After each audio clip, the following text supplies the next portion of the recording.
আমরা যখন রুহের জগতে ছিলাম, আমরা কিন্তু এর আগে একটা জগতে ছিলাম, এটার নাম রুহের জগৎ, আলামে আরওয়াহ। এটা কি জানেন? ওই নাসা যদি আবিষ্কার না করে তাহলে যে কোনো কিছুর অস্তিত্ব থাকবে না, এটা সত্য নয়। ঠিক আছে? এখন পৃথিবীতে একটা দর্শন চলছে আর কি, ফিলোসফি চলছে কিরকম, যে পশ্চিমারা যা বলে আমরা চোখ বন্ধ করে মেনে নেই, বিজ্ঞান যা বলে আমরা বিনা যুক্তি তর্ক বাক্য ব্যয় সেটাকে মেনে নেই। বিজ্ঞান যদি কোনো কিছুকে প্রমাণ করতে না পারে আমরা সেটাকে বিশ্বাস করতে চাই না। যেমন জিন জাতি, নাম শুনেছেন? সূরা জিন নামে একটা সূরা আছে না? সূরা জিন নামে একটা আলাদা সূরাই কিন্তু কোরআনে আছে। আর আল্লাহ পাক সূরা যারিয়াতের 56 নম্বর আয়াতে বলেছেন, ওয়া মা খালাকতুল জিন্না ওয়াল ইনসা ইল্লা লিয়াবুদুন। আমি জিন আর মানুষকে শুধুমাত্র আমার ইবাদত করার জন্যই সৃষ্টি করেছি। তো আল্লাহ পাক এখানে বলেই দিলেন যে জিন এবং মানব জাতি দুইটা প্রজাতি আল্লাহ পাক রেখেছেন পৃথিবীতে। কিন্তু বিজ্ঞান কিন্তু এখনো জিনকে আবিষ্কার করতে পারেনি, পেরেছে? পারে নাই। তো বিজ্ঞান আবিষ্কার করতে পারে নাই বলে কি জিনের অস্তিত্ব নাই? ব্যাপারটা কেমন হবে? ঠিক একই ভাবে এই যে আল্লাহ পাকের কাছে আমরা ওয়াদা করে এসেছি আলামে আরওয়াহ বা রুহের জগতে, এই রুহের জগৎ কিন্তু এখন পর্যন্ত বিজ্ঞান ব্যাখ্যা করতে পারে নাই। আল্লাহ পাক আমাদেরকে বলেছিলেন, ঘটনাটা এমন ছিল যে আদম আলাইহিস সালামের পৃষ্ঠদেশ থেকে আল্লাহ পাক সমস্ত আদম সন্তানদের আত্মাগুলোকে পিপিলিকার আকৃতিতে সামনে দেখিয়েছেন। কিসের আকৃতি? পিঁপড়া। আর এই পিঁপড়া সম্পর্কে একটা হাদিস মনে পড়ে গেল, কিয়ামতের মাঠে কিছু মানুষকে আল্লাহ পাক পিঁপড়ার আকৃতিতে উঠাবেন। কিছু মানুষকে আল্লাহ পাক কিয়ামতের মাঠে পিঁপড়ার মতো আকৃতিতে হাসর করাবেন। তারা কারা? যারা এই দুনিয়াতে অহংকার প্রদর্শন করত। এখন জানতে হবে তাহলে অহংকার কি। আপনার গায়ের জামাটা সুন্দর, জুতাটা সুন্দর, আপনার বাড়িটা সুন্দর, এর মানে আপনি অহংকারী, এটা প্রমাণ হলো না, এটা অহংকার নয়।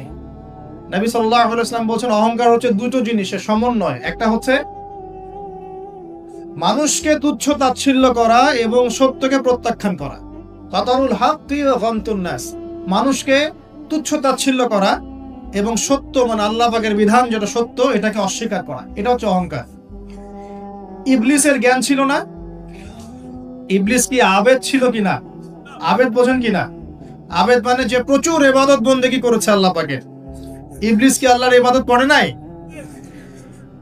আল্লাহ পাক কি তাকে অনেক উঁচু মর্যাদা দেননি? কেন তাহলে সে চিরস্থায়ী জাহান্নামী হচ্ছে?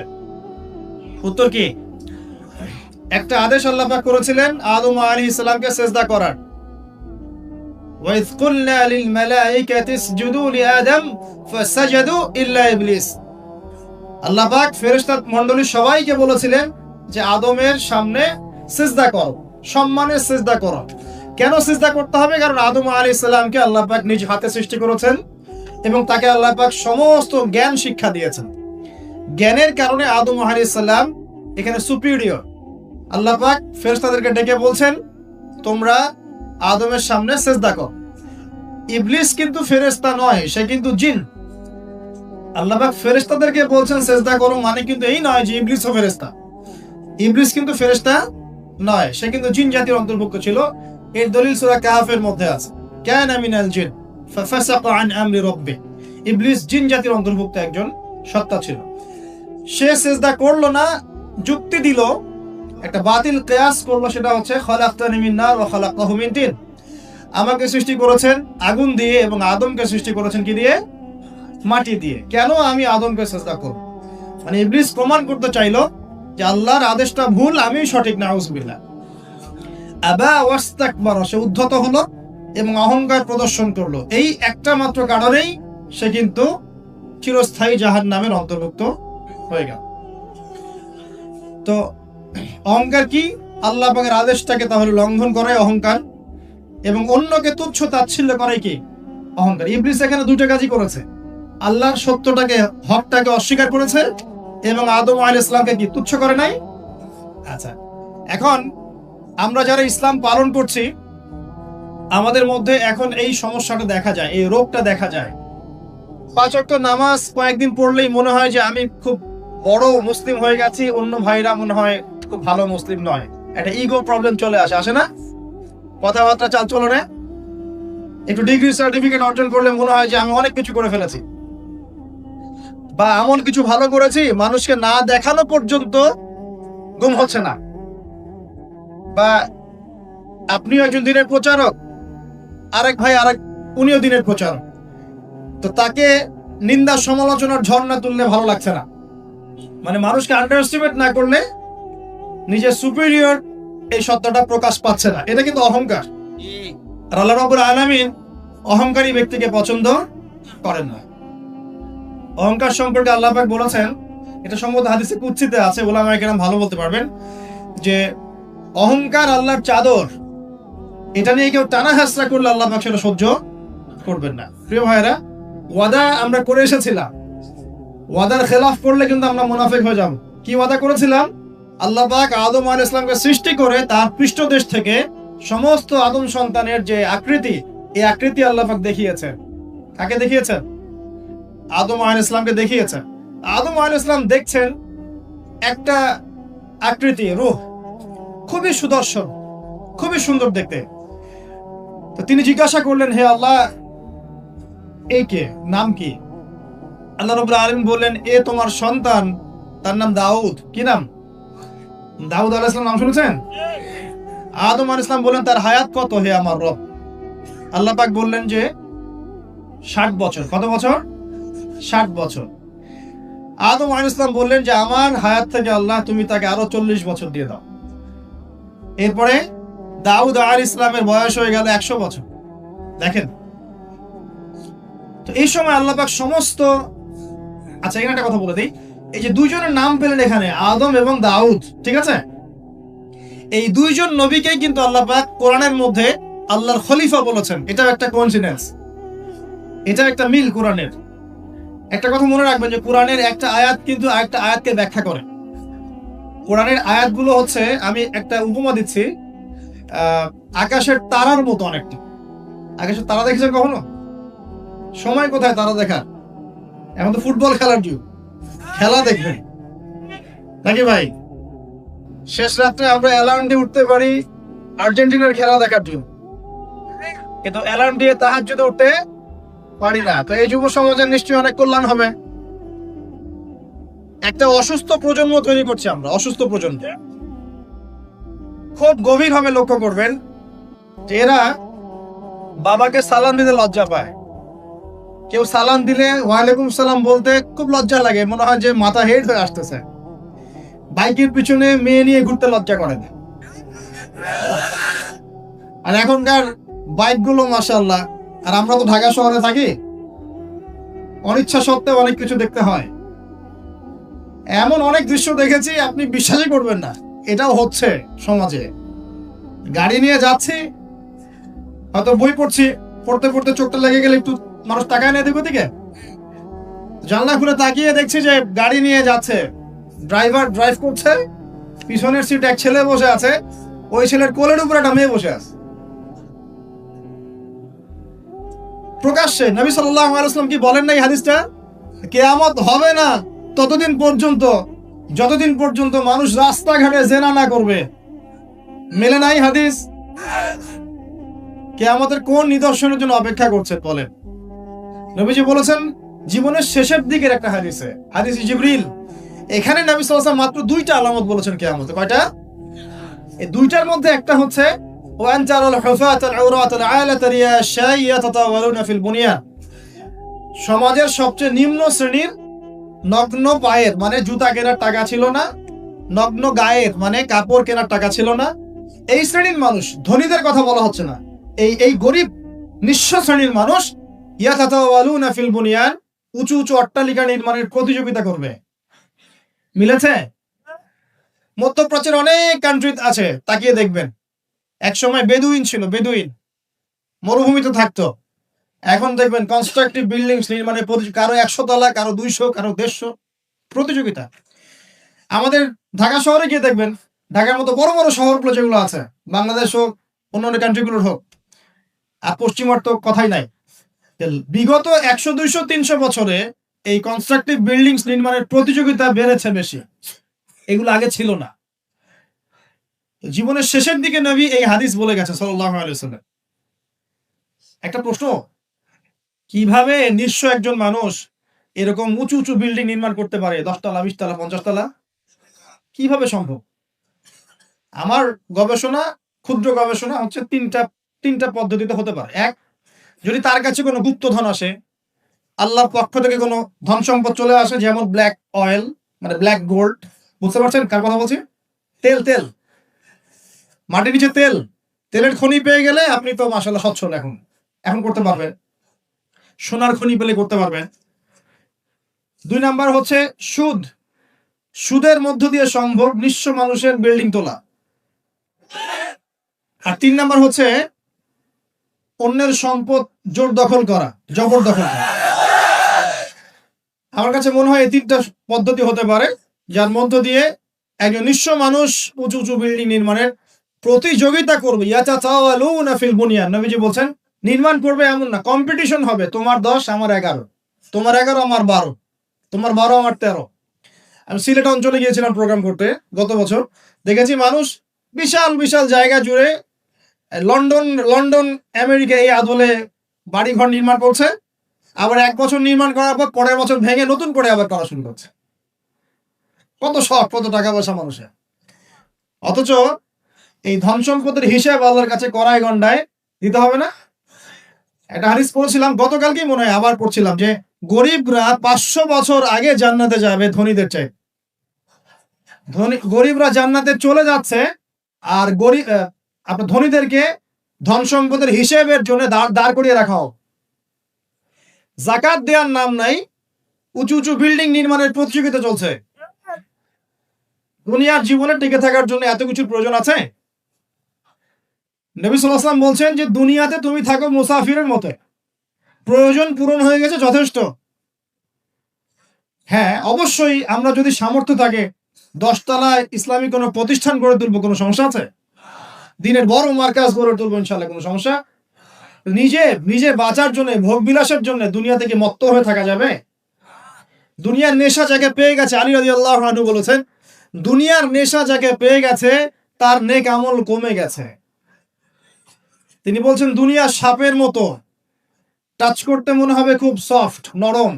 সাপ কিন্তু খুব নরম, সফট, কিন্তু এর মোহে মানুষ ঢুকে গেলে এর বিষাক্ত ছোবলে মানুষ গ্রাস হয়ে যাবে, টিকতে পারবে না। পরে আমি দিকে আসছি ইনশাআল্লাহ। নবী সাল্লাল্লাহু আলাইহি ওয়াসাল্লাম একটা হাদিসে বলেছেন, এই মহাসাগরে আপনি যদি আঙ্গুল ঢুকিয়ে দেন, যতটুকু পানি হাতে লেগে থাকবে এর নাম দুনিয়া, বাকি সমস্ত পানি হচ্ছে আখিরাত।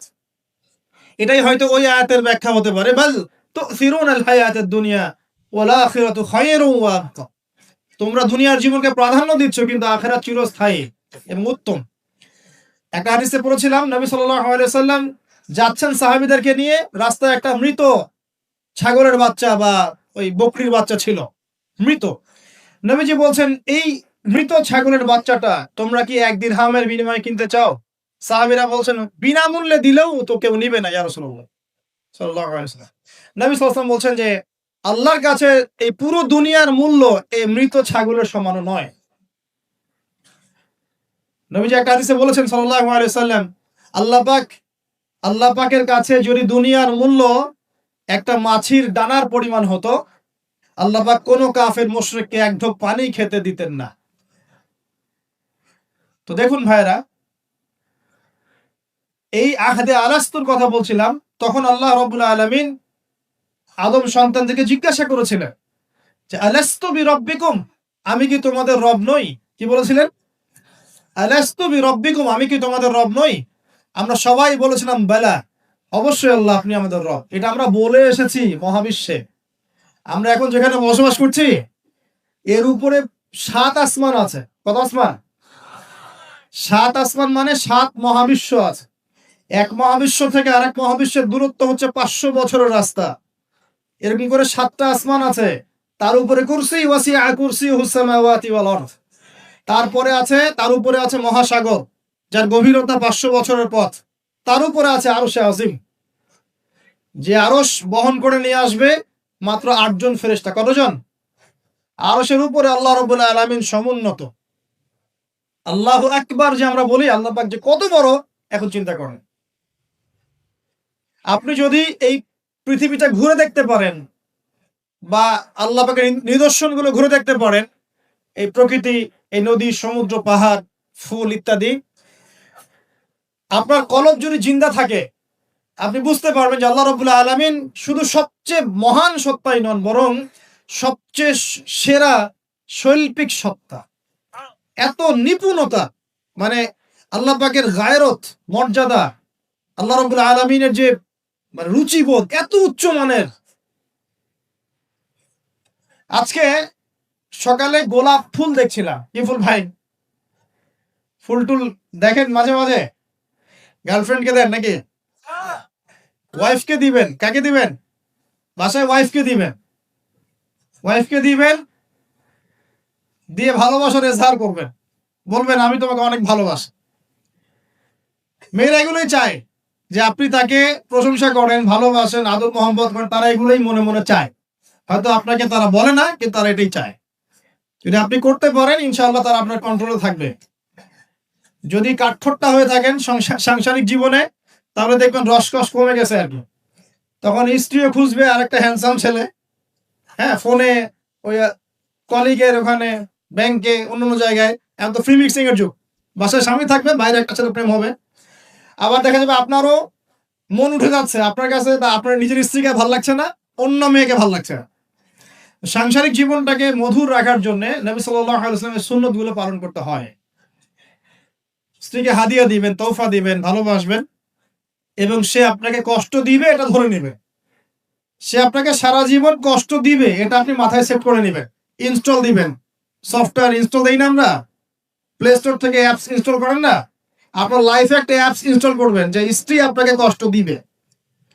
তখন আপনার কাজ হচ্ছে মান সামাতা নাজা, যে ব্যক্তি চুপ থাকবে সে নাজাত পাবে। আর যদি আপনি চাপ দিতে চেষ্টা করেন তাহলে এই সম্পর্কটা ভেঙে যাবে। একটা হাদিস বলে দেই, যেহেতু প্রসঙ্গটা এসে গেছে, যে ইবলিসের সিংহাসন হচ্ছে মহাসাগরের উপরে। কোথায়? মহাসাগর। ইবলিস দিন শেষে ওর সব চেলাচামুন্ডাকে ডাকে, ডেকে বলে যে তোমরা আজকে কি করছো? একজন বলে যে আমি আজকে একজনকে মদ খাওয়াই দিছি, একজনকে আমি আজকে জেনা করাই দিছি, একজনকে আমি খুন করাই দিছি। তো ইবলিস বলে যে আসলে কিছুই করো নাই তোমরা।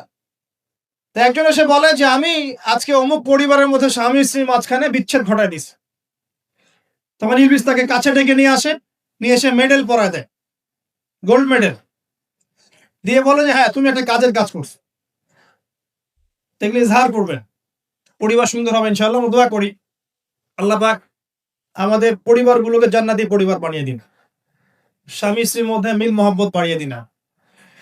আসলে স্ত্রীর জন্য স্বামীর চেয়ে আপন কেউ হয় না, আর স্বামীর জন্যও স্ত্রীর চেয়ে আপন কেউ হবে না। আবার স্ত্রীর অধিকার দিতে গিয়ে মাকে আবার ফেলে দিয়েন না। যার যার অধিকার তার তার জায়গায় সমানভাবে দিবেন ইনশাআল্লাহ। আপনি ইনসাফ কায়েম করবেন। মনে রাখবেন যে পুরুষ মানুষ কিন্তু বোকা। পুরুষ মানুষ কি কারণ কি জানেন? সারা জীবন তারা স্ত্রী, সন্তান, পরিবার, পরিজন সবার জন্য অনেক কিছু করে ঠিকই, এবং এগুলো করতে গিয়ে তারা আল্লাহর পথ থেকে দূরেও সরে যায়, নামাজ ছেড়ে দেয়, কমিয়ে দেয়, আমল কমে যায়, দুনিয়ার ব্যস্ততা বেড়ে যায়। শেষ বয়সে সেই পুরুষ আবার একা হয়ে যায়। আল্লাহ রাব্বুল আলামিন আমাদের সবচেয়ে আপন সত্তা, বাকিরা আমাদের দুনিয়ার প্রয়োজন। এটা মাথায় রেখে চলতে হবে। আল্লাহ তৌফিক দান করুন, আমিন। বলছিলাম এজহারের কথা। এই যে আকাশের তারার কথা বলেছি, স্ত্রীকে নিয়ে মাঝে মাঝে আকাশের তারা দেখবেন, এটা সুন্নত। স্ত্রীকে নিয়ে রাত্রেবেলা একটু হাঁটাহাঁটি করেন, গল্প গুজব করেন, সুন্নত। অনেক সুন্নত কিন্তু উঠে গেছে এখন। মাঝে মাঝে খেতে বসবেন, একটা প্লেটে খায়েন। বাসায় কি একটা প্লেট আছে? সব তো সেপারেট প্লেট। একটা প্লেট, বড় প্লেট, এরকম বড় প্লেট আছে বাসায়? প্লেট বুঝতে পারছেন কিনা? থালা, থালা। এক প্লেটে খাওয়ার অভ্যাস করেন। নবী সাল্লাল্লাহু আলাইহি ওয়াসাল্লামের একটা হাদিস এমনও আসছে, আয়েশা রাদিয়াল্লাহু আনহা সম্পৃক্ত, একসাথে গোসলও করেছেন তারা। চিন্তা করা যায় এখন? একসাথে গোসলও করেছেন। আয়েশা রাদিয়াল্লাহু আনহা বলতেন যে আমার হাতের সাথে নবী সাল্লাল্লাহু আলাইহি ওয়াসাল্লামের হাত টাচ লাগতেছিল পানি নেওয়ার সময়। আমরা কারাকারি করতেছি পানি নেওয়ার সময়, কে আগে পানি নিব। ইসলাম এর মধ্যে সবকিছু সমাধান নাই, যদি আমরা সত্যি জানতাম যে ইসলাম কি জিনিস, আমরা কোশ্চিন গেলেও পশ্চিমাদের কাছে হাত পাততাম না।